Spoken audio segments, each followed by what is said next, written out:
There's Always a Lyric is sponsored by Lotus 823. At Lotus 823, your goals are our goals. We help consumer tech, home, and lifestyle brands gain visibility, drive relevant traffic, and increase sales through customized public relations and marketing strategies. Want to learn more? Head over to lotus823.com or get in touch at biz@lotus823.com today. Welcome to another episode of There's Always a Lyric. Today, my guest is Bob Marcantonio, a good friend, colleague, and someone I've known in the agency life since literally the first year we were in business 13 years ago. Bob has an incredible career spanning over 30 years as president of Levin Consulting, an incredible CE and tech-focused consulting firm that focuses on the retail strategies and distributions for brands. And now Bob is president emeritus, which he'll explain, at Levin Consulting. So without further ado, welcome, Bob, my dear friend. How are you? Thank you, David. I'm doing very well, very well. Sitting in my basement in Cleveland, Ohio. I see that, like I am in my basement in New Jersey. I wanted to start just where we are right now and being president emeritus, and how did it evolve into that role, and what does that mean? President emeritus, it means that you're old, and it means that you've turned the reins over, which is, what I've done. I'm 66 years old. I've been in this business for a long, long time. And, you get to a certain point in your career, in your life, where you say that, enough's enough. Yeah. I think the analogy or the thought that I keep putting into your head is that you got to get off the hamster wheel, so that you can go and enjoy your life and, as they say, enjoy the fruits of your labor. So, right. But for me, it's great because it gives me the opportunity to really enjoy the things that I haven't been able to do over my career, take longer vacations, Sure. spend time with my family and my grandchildren, and but still keeping my foot in the door because I work about 16 hours a week. Mm-hmm. And it affords me the opportunity to work with clients, keep engaged with what's happening in the industry, and keep learning. I mean, the most important thing is that I keep challenging myself. And again, I'm not looking to join another company or start a new career. Right. It's just, to keep my mind fresh and right. And you have a very long and connected career to the consumer electronics, consumer technology space. You've watched all of the changes, all of the evolutions from the days of dedicated hi-fi and audio stores all the way to the rise of big box and all of that, and online, and of course Amazon. So you've kind of seen all of that, and I think that it would be hard to just completely let go of it and not continue to watch the changes and evolutions in the industry. Yeah, no, I love gadgets. I love innovation. I also love working with entrepreneurs because they have such great passion. Yeah. Even though they may not make the best business people. Yeah. There's a I don't know what it is, but there's that excitement and enthusiasm that they generate is fun to be around, and it's right. Contagious. Right. How did this all get started for you? How did you end up with a 30-year career at Levin Consulting? Well, it goes even back before that because I grew up in Chicago, even though I live in Cleveland now. I started selling office equipment. If you want to talk about learning how to cut your teeth, that's to me, foundation that doesn't give you any better opportunity because it tests your metal. When you're doing, this was back in the days in the early 80s when we were selling word processors and fax machines, and this was even before computers and stuff. We would be doing, 100 cold calls a day in the city of Chicago, so you learn very quickly that you got to, thicken up your skin a little bit and not take things personally, and you have to learn to be a little bit creative in order to be able to get around certain obstacles, whether it was the receptionist, the office manager, whoever it was. I had a job to do, and I had to make money. Back then we weren't making a lot of money. Right. Remember those days? And the only way you made money is when you sold something. So that's how I got into it. And then we expanded the business to as consumer electronics started morphing into the computer space. Mhm. We got into that. We opened up some retail stores in the city of Chicago. And then, like all good husbands, my wife wanted to move back to Cleveland. And at that point, it was probably a good time for us to, we were living in the city of Chicago. It was a good time for us to be able to try something new. Mhm. And that's when I went to a company called LDI, and we opened up computer superstores. That was back when CompUSA was just in its infancy. Remember? You had Computer City, which was, back then. But, you really were dealing mostly with computer VARs, value-added resellers, and, they had medallions for like IBM and Compaq and, brands like that. And we wanted to create the environment of an office superstore that made it more of a consumer business. And we did that. And Adam Levin, who I've been working with for the past 30 years, as you said, approached me because we actually did a project. We were a retailer that when he was doing consulting, we did a project with IBM options. And at that point, again, it was probably ripe for a change because I don't think I was ever really made and built for retail, working, weekends, hours, and everything else. And so I made the change over into consulting. And, back then it was just me, Adam, a gentleman by the name of Jeff Morgan, and another woman named Casey. And, Is this just a small that was team? the beginning of it. Right. It was just this core team that started it. Right. But, even then it was really in its infancy of, that was still really computers. It really wasn't consumer electronics. We worked with people like Adobe and Apple. It was really hardware and software oriented. Right. Because that's what you sold. That was what was available. Mm-hmm. And then the consumer electronics space morphed. And it became one. We used to have Comdex, as you well know, in November, and then we would have CES in January. We'd go 2 shows to Las Vegas in a very short period of time. And then it eventually became one, where it became the Consumer Electronics Show.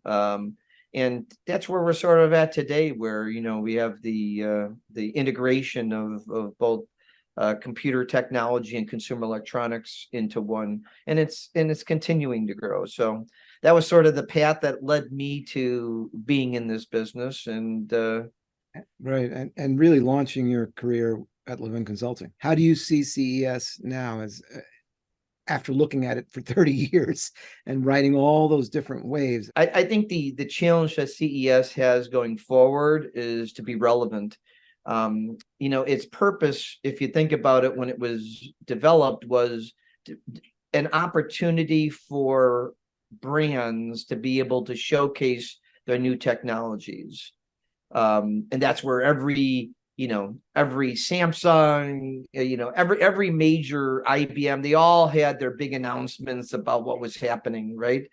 That doesn't exist anymore because with everything happening real time, with the internet, and it just doesn't have it. I think the opportunity is probably for some of the smaller vendors, like Alexa Park, where they have a lot of the crowdfunded people and a lot of the new technologies. Sure. That seems to be where, if in talking with a lot of retailers out there, that's where they spend their time, because they're looking for the next big thing or the next thing that they need to make sure that they have on their shelves. So I think that becomes even more important. But you also mentioned automotive. Automotive is big because the integration with autonomous driving, and then the integration of all the consumer electronic technology, artificial intelligence, all that stuff is being built into automobiles. And it almost supplants the auto shows. You go to the auto shows today, because I'm an avid car guy, and you don't really see a lot of new stuff. I think that CES is or the auto shows are following in the same suit as CES, where they become less relevant in today's world. Interesting point that you brought up about Eureka Park, because Eureka Park is really not only for startups, but it's international. I mean, there's literally a section for almost every country. All right. Yeah. Go ahead. I was just going to say, and it seems like that's where a lot of the new innovation is coming from. Yeah. These startups from the US, but also from all over the world. Yeah. I mean, it's a global economy today. And, we didn't have that 20 years ago. Definitely. The internet has really changed that and afforded us that opportunity. So, that's where I think, as you said, Eureka Park and stuff is really, it's really where it's happening. And, even things like, it's a good opportunity with like showstoppers and all those types of things, where they have the opportunity to have all the press from around the world be able to showcase some new and innovative technologies. I think that's equally as important. And in terms of the retailer landscape, and I think you and I have talked about this in the past, that has changed drastically in terms of CES and their attendance and what they're actually doing there versus in the past, where they literally were placing orders on the floor. Yeah, they placed orders. They had large contingencies. Today, they send people sort of anonymous, and a bulk of their time is spent in Eureka Park. It's for Samsung and people like that to be able to have their booths. They meet with retailers on a regular basis. I guarantee you that Best Buy has several very important meetings throughout the year with Samsung regarding phones and TVs and stuff, because they have to have inventory. So they know exactly what's coming down the pipe, right? So why do they need to go there and do that? And it just really it doesn't exist anymore. So retailers are really using it to really look for new innovation. What do you see in terms of, if you had a crystal ball, of the future of CE? I think there's a couple things that have to happen. These technologies are all great, but the problem is there's still some differing standards. Yeah. And when you have that, it causes still confusion with with the consumers. You got Google, you got Apple, so you got a HomeKit, and then you got Google, and then you got Amazon with Alexa. There has to be an easier integration so that all these things have the ability to be able to work together. When you have each of these camps playing, it makes it difficult. So when you end up happening is people pick their loyalties, right? I'm an Apple guy, I'm an Amazon guy, I'm a Google guy, but there isn't that overlap. So it keeps it sort of in siloed. Right.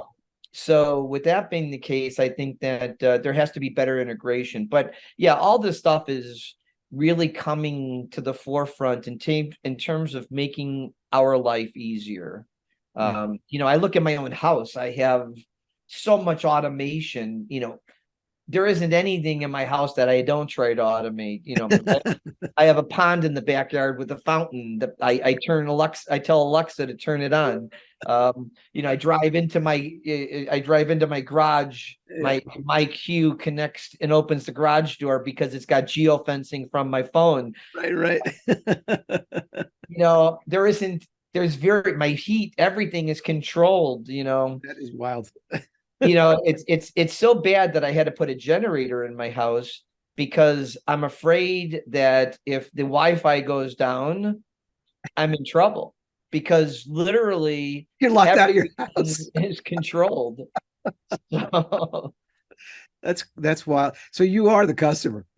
I'm not an early adopter. I'm an early majority. I have an electric car. I didn't buy the first ones, but yeah, I'm on the forefront of it before a lot of other people. Right.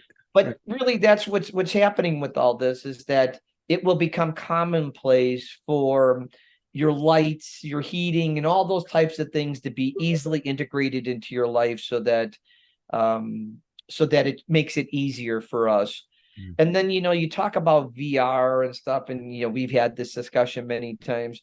To me, VR is difficult because you're asking people to change behavior. Right. Whenever you ask people to change behavior, which is put these goggles on and live in a universe like that, it takes, a long time to embrace. Now, gamers and stuff are used to doing that, which is where you see AI really having its benefit, right? From either console gaming or computer gaming. Right. And the other interesting one to me is AI, because AI is embedded in everything that we do. We don't even realize it. And I think the challenge is that there's a lot of people that don't understand it, so they're afraid of it. And my concern is that we're going to throttle it through government regulations and stuff because of the fact that they're scared of it.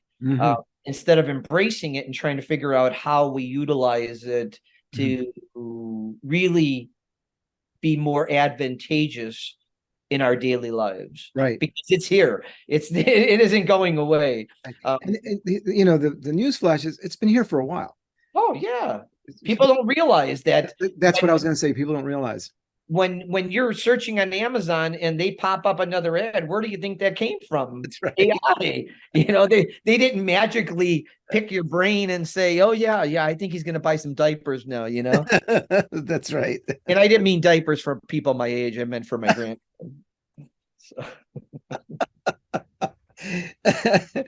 Oh, that was good. Kind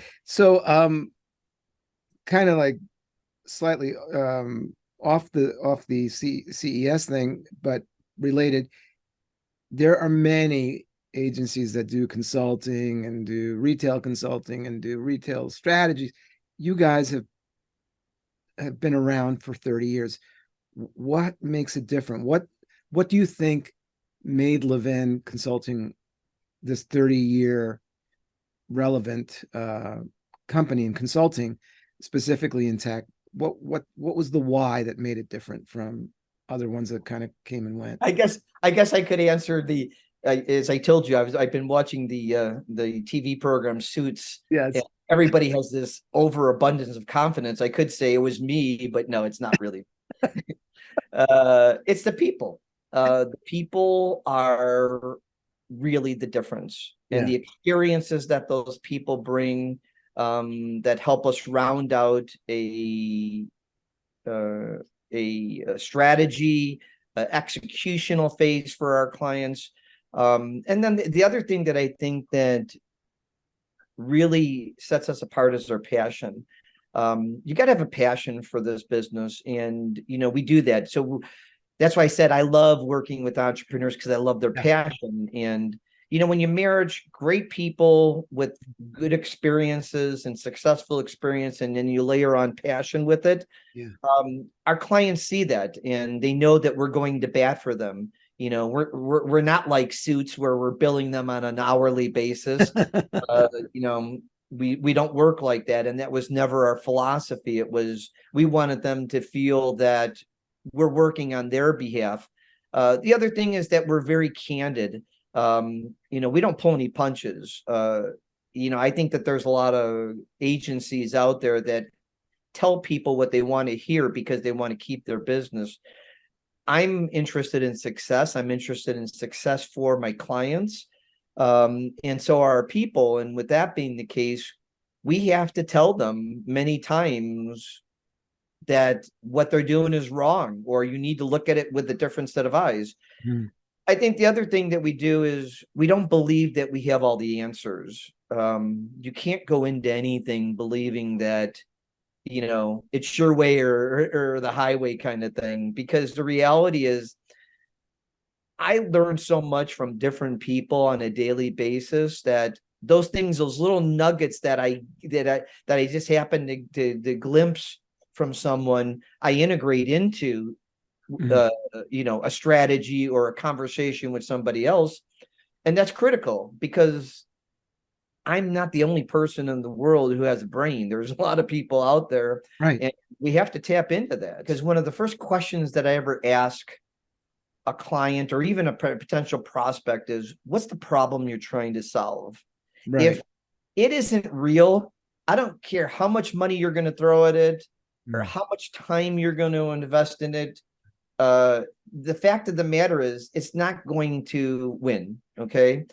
It's tough enough to bring a product to market, Yes. let alone when you're trying to create a demand for it because people don't get what the problem is.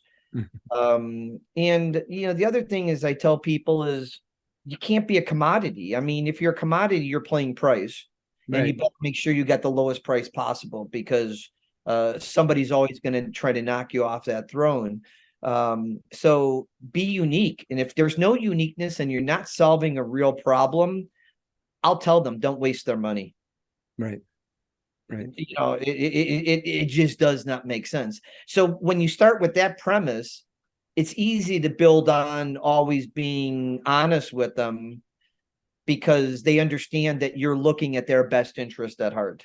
Are there been any learning moments in your life in terms of failures or, something that you walked away from and say, I'm never going to forget that, or I'm never going to do that again?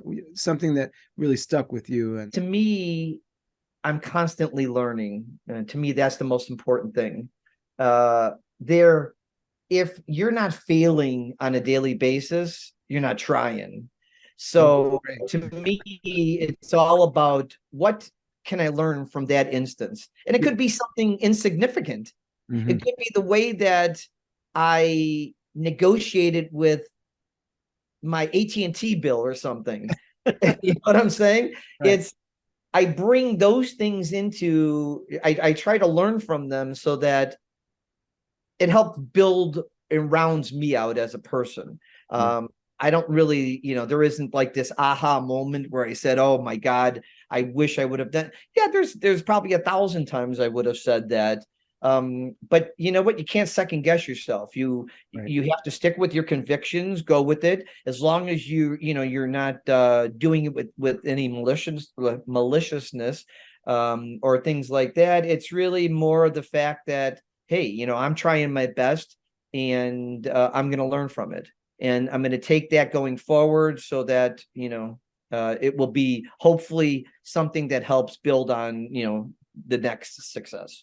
When you look back at your career, there's certain people that you think about that were really instrumental in helping you, and just either as mentors or as coaches that helped guide you in some way, help open your eyes about certain things that really impacted the way you went about your career and went about your work. Yeah. I think, as I said in the previous thing, there isn't one person that stands out. Yeah, I could say, yeah, I've worked with Adam for 30 years and I've learned an incredible amount from Adam, and he's challenged me. Previous jobs or teachers, again, it's everybody, whether it's part-time people that worked with us that had a really cool idea that I never thought of before. It's all those types of things. I honestly, I don't ever close myself off to believing that I have all the answers, as I said before. So I try to learn from everybody. I don't believe I'm better than anybody. I don't believe I'm smarter than anybody. But I think what I do is I assemble, or I collect the way that people think about things, and I try to frame it into solutions that will be beneficial to my life, to my clients, to whatever the case may be. But that's everybody. There isn't, I guess, my neighbor next door, he's a great guy. He's an entrepreneur. He's got his own landscaping business. I learned a lot from him. He's got a great philosophy on life. Right. I learned about his business, and I try to integrate that into the things that I do. Well, speaking about learning from life, how do you find balance? Good question. I don't think I was balanced.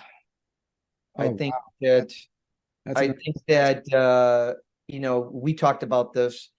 the generation today is completely different. They are more about a good balance, which, Right. They prioritize the right it. thing to do, right? Yeah, That you got to have a personal life, that you have to have a business life. When we were growing up, I didn't take a vacation for like the first 4 years. I was climbing up the ladder kind of thing. Yeah. Working as hard as I did. And then, when I joined Levin Consulting, I traveled a ton because we had offices in Europe and in Asia. And I had to do those. Plus, back then, clients wanted you to be at their facilities. So we spent a lot of time. I credit my wife with raising my kids. So I don't think I had balance. And it wasn't until that I was able to remove myself from that situation did I realize the things that I actually missed and was yearning for. Yeah. And that was family, and that was leisure, and that was, just enjoying life on a more regular basis. Mm. And I can honestly say now that I look at it, my stress is reduced by about 80 to 90%. And I enjoy the relationships that I have with my family, with my grandchildren. And I still have the opportunity to work on an occasional basis. So that keeps me in tune. So I wish somebody would have told me this back when I was 30 years old. Right. But again, it was a different time, and Yeah. they would have looked at you and said, you're lazy, or you're a slacker, or you have no motivation. Absolutely. If you have any advice for younger people who want a career in consulting or in retail, or specifically in doing the kind of work you do with consumer tech. Balance is it. Yeah. I wrote down, be passionate, because if you're not passionate, then you're in a rut, because you're going to go to work and you're going to hate it, and you're not going to be the best you can be. The other thing is, don't chase money or titles, because if you're good, they'll come. If you get hung up on that, then the reality is that you're not going to give it your best, because you may compromise based on you getting to a certain level or a certain pay grade. Right. And who says that you're even going to be happy when you get there? The other thing I did is be fearless, because be fearless. Business is not for the weak of heart. Yeah. You need to stand up for yourself, stand up for your ideas, but you also have to invest. You better make sure that you're working hard and you're working smart, because you put that together with being fearless. Right. That's a great combination. You got to push yourself outside your comfort zone, because it's easy to get in a rut, or it's easy to stay complacent. You have to push. And that, to me, it's not even in your business life. It's in everything. We come to my favorite question, which is the last question, and it's the title of the podcast. So if there is one song title or song lyric that captures you or your journey, what would it be? As I told you, I'm glad that you said song title versus lyric, because there's a lot of lyrics. the title that I give you does not have a happy ending in the song. So it's the premise of what it is, and it's Lucky Man by Emerson, Lake and Palmer. Oh, wow. I've been very lucky to have spent a lot of years in a career that is something that I enjoy doing, that I have passion for. Right. And I'm lucky to have shared it with many, many people and learned from many people. And I'm lucky because I have a great family. And, I'm lucky for the fact that I'm 66 years old and I'm still here, still kicking. That's a great response. It sounds like gratitude. Yeah. I mean, it is. Like I said, I didn't want it to end like Emerson, the lyrics. No, I know how the song is. It's a good tune, though. It is a good tune. So if you would have asked me lyrics, I probably wouldn't have even been able to come up with that. But right. But that really is the measure of success in the end. It's not about what you accumulated. It's really about what's your life been like. And when you look at it, and you can look at it the way you're looking at it objectively and say, no, this has been a really great life for me. I've been so lucky to be able to do something that I have passion about. Yeah. I mean, the industry's been good to me. The companies have been good to me. My friends have been, it's just, yeah, yes. Are there tough times with anything? Sure. But you know what? The good outweighs the bad. And, for me to be able to be in a position today where I'm at and enjoying my life, Yes. it's afforded me to get to this point. Right. And that's what more could you ask for, right? What more could you ask for? Well, Bob, thank you so much for making the time for this podcast and sharing all your, I find it so fascinating whenever I talk to you, especially your takes on the industry. And I know I can always count on you to be honest, which is, well, that's something, because that's a rarity, to get people that really tell you how they really feel when you ask them, tell me what you think of this. If you don't want to know, don't ask Bob, because he's going to tell you. And that's, to me, that's a great asset, to be able to be that person. And certainly over the years, you have given me some great advice as well. So anyway, I only do that with my friends, David. So I consider you a longtime friend. oh my gosh, yes, we've been when we both wore younger man's clothes. Yeah. Anyway, thank you so much, and it's been a pleasure, and keep enjoying that life that you have now, because it is precious. Thank you.